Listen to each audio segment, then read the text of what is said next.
Mestinya ini mesin sekitar 500 horsepower. Maksudnya 15:1 tuh kayak gimana sih kalau kompresi itu? Ganti sama yang jenong begini pistonnya. Aslinya ada VTEC, sekarang nggak ada VTEC. Kalau drag, emang drag ada belok kan drag lurus. Belok kalau ke parkiran. Halo teman-teman Engine Plus. Hari ini kita akan membahas mesin drag. Kok Lukas, saya mau nanya. Ini mesin Honda K-Series. Ya, Peruntukannya untuk apa nih Kok Lukas?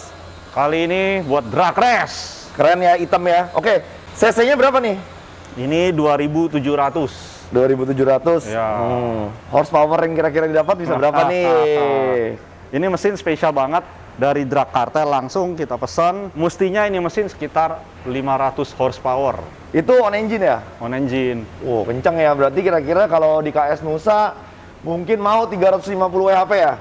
Nggak tahu. Tenaganya hampir mirip kayak supercar NA nih ya. Kompresinya berapa nih mesin kayak gini Kok Lukas?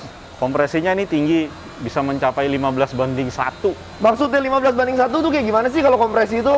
Ya, jadi kalau mobil itu memang biasanya kalau bensinnya cukup, kompresi makin tinggi makin kencang. Nah, 15:1 itu udara yang dimampetin di dalam mesinnya itu sampai berapa kalinya dari langkahnya dia. Jadi dari total volumenya itu dibagi sama ruang bakar. Oke, Combustion kalau chambernya. kadang-kadang kita nih racing nih bikin mesin, kompresinya kita datang dari pabrik misalnya 10, 10,5, 11. Kita mau bikin lebih kencang, pasti kita mesti naikin kompresi. Betul. Cara naikin kompresi gimana Kok Lukas? Ya kalau paling umum biasanya kan dipapas headnya, paling umum ya. Tapi saya rekomendasiin jangan, karena material itu makin dibuang makin tipis, jadi makin gampang panas mesinnya, jadi nggak bisa dipakai harian, makin susah dah gitu. Cara yang benernya ganti pistonnya yang high com, jadi pistonnya yang tadinya flat atau low com. Saya ambilin ya barangnya. Boleh, biar teman-teman jadi bisa lebih ngerti ya cara menaikkan kompresi dengan benar. Nah ini dia barangnya, tolong Randy pegang. Siap. Nah ini kan low com pistonnya. Supaya waktu dia naikin lebih padat, di sini kan ada volume yang kebuang lah istilahnya mungkin ya, lebih rendah. Saat pistonnya naik dari bawah ke atas, tekanannya itu nggak begitu padat karena ini ada melengkung ke bawah. Kalau mau naikin lokom. kompresi, ganti sama yang jenong begini pistonnya.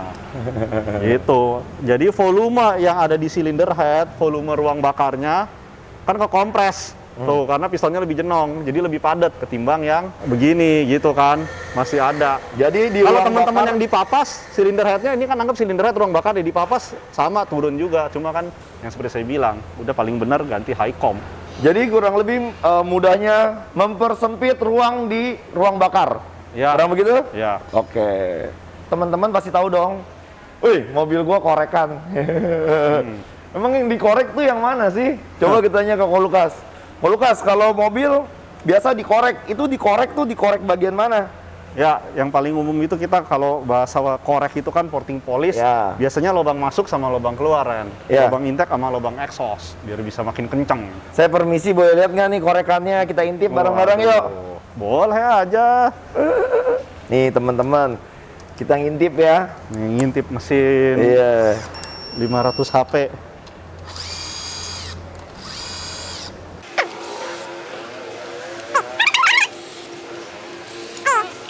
Ini kita buka lubang apa nih Kok? Ini kita buka lubang intake. Padahal banyak yang bilang ini rahasia. Zaman dulu, Rahasia. zaman sekarang mah udah kasih lihat aja. Kalau orang saya sih kadang beberapa kali pernah lihat kayak intake gini ya. Saya bingung ini tuh kalau dilancip-lancipin sampai lancip begini tuh untuk apa Kok Lukas? Sebenarnya semua yang ngorek-ngorek mesin itu untuk meningkatkan efisiensi angin yang masuk lebih efisien. Pada dasarnya mesin kan pompa angin. Apalagi ini mesin NA nih. Saat tadi pistonnya bergerak turun, dia nyedot angin. Kalau masih standar pabrik castingan biasanya di tengahnya tebel-tebel. Terus lubangnya kecil buat efisien.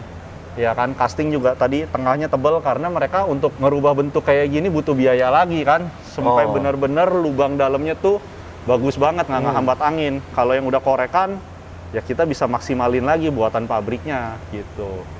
Selain ininya digedein jauh nih, ini gedenya jauh dibanding seri standar, tengahnya juga dilancipin gitu. Oke, kalau misalnya kita bilang korekan, tapi kita perlu kecepatan angin dong. Berarti kalau misalnya kita membuat kecepatan angin itu dari radius ya? Ya, bentuknya dalam juga ngaruh. Kalau ini gold atau emas-emas Ya. ini apa ini maksudnya sih? Ini klepnya, ini spesial. Karena ini special engine, klepnya juga spesial. Ini titanium.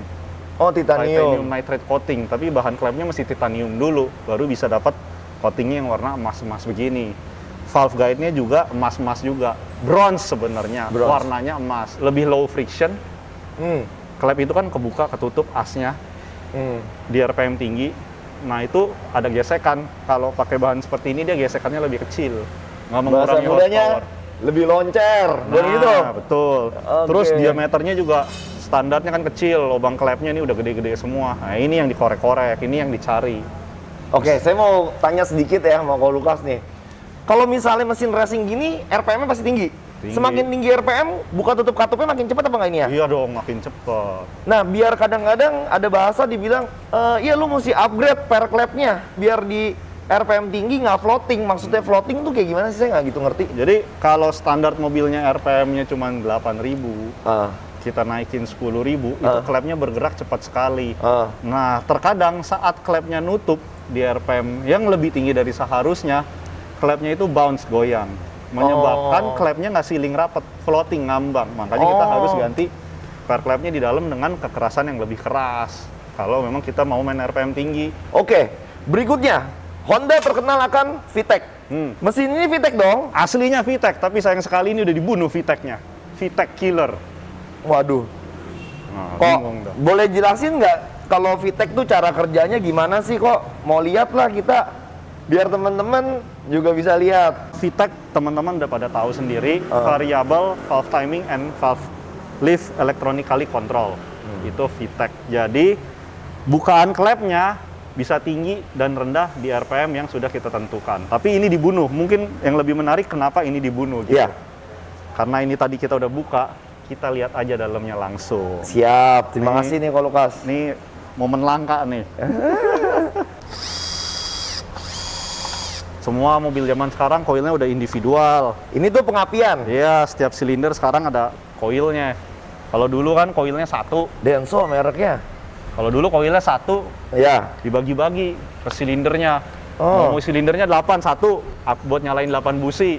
Silindernya 4, satu koil buat nyalain 4. Kalau Apa sekarang sih mah kok semua zaman dulu udah namanya?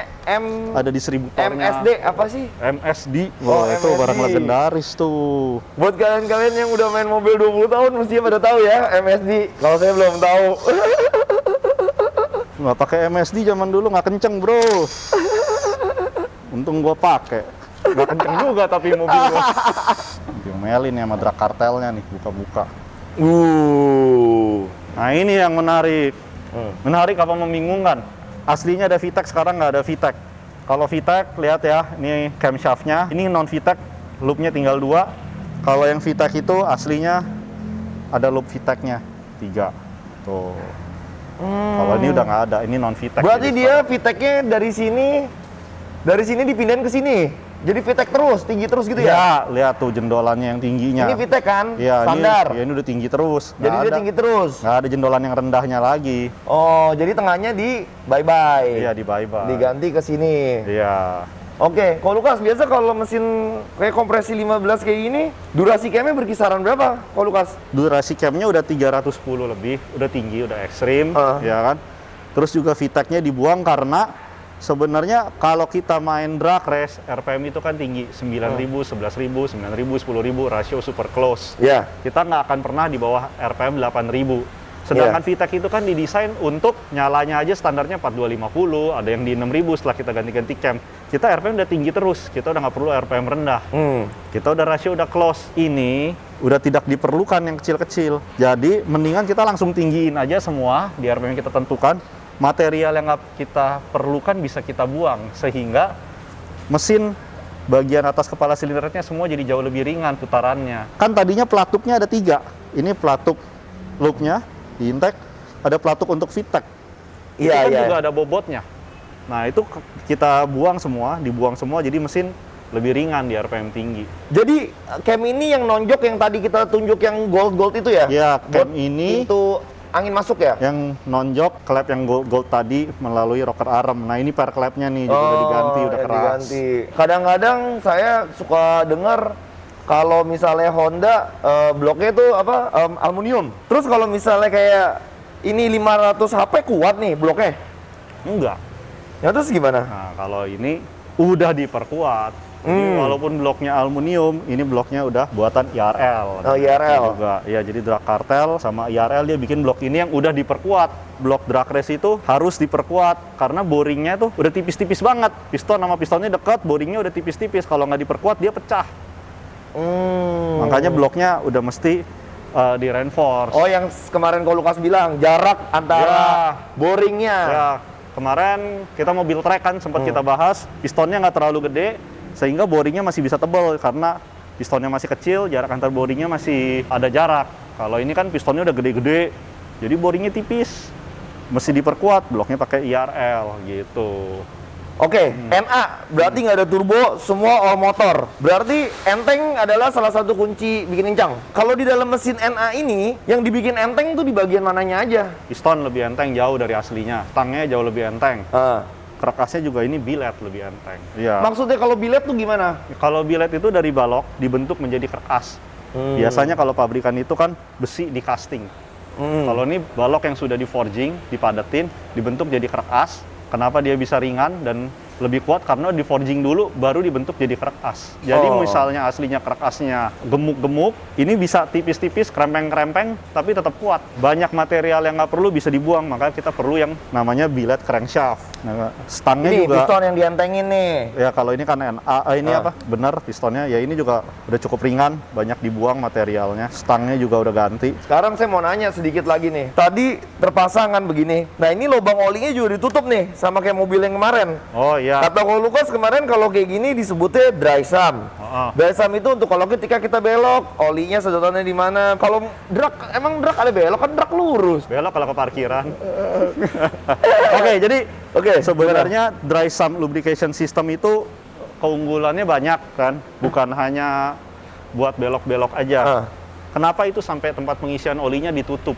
Gitu kan. Walaupun dry sump, kenapa nggak tetap ngisinya aja di atas? Nah, dry sump itu saking kencengnya nyedot pompa olinya di bagian bawah mesin, dia sampai bikin yang namanya negative crankcase pressure. Jadi di dalam mesin ini ruang hampa. Ruang hampa. Menggerakkan sesuatu, kerekas berputar-putar di ruang hampa, katanya lebih enteng. Lebih enteng. Makanya mesin-mesin performance kebanyakan dry sump itu salah satu keuntungannya juga. Kemarin apa? Oil pressure-nya supaya stabil. Jelas ini RPM tinggi, harus oil pressure stabil. Yang kedua, mobil drag. Semua kalau bisa dimaksimalin dry sump.